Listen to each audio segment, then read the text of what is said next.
ഉമ്മ പഠിപ്പിച്ചു കൊടുക്കണം ഉപ്പാനോടുള്ള ബഹുമാനം. നീ എന്താ ഉപ്പാനെ പറഞ്ഞത്? നീ എന്താ ഉപ്പാനെ പറഞ്ഞേ? അയാൾ പോയി പണിയൊക്കെ ഇട്ടുന്ന.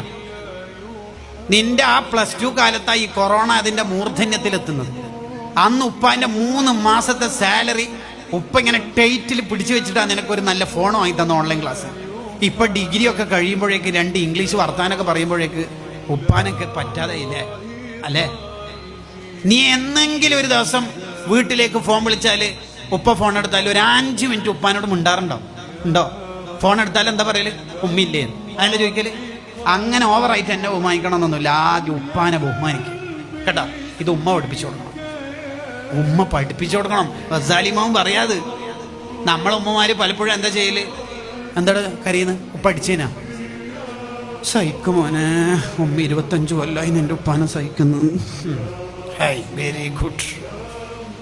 എങ്ങനെ ഈ കുട്ടി നന്നാവുക? ഉമ്മ പഠിപ്പിച്ചു കൊടുക്കണം ഉപ്പാനോടുള്ള ബഹുമാനം. ഇനി തിരിച്ചു വന്നാൽ തന്നെ ഉമ്മാനോടുള്ള ബഹുമാനം ഉപ്പയും പഠിപ്പിച്ചു കൊടുക്കണം.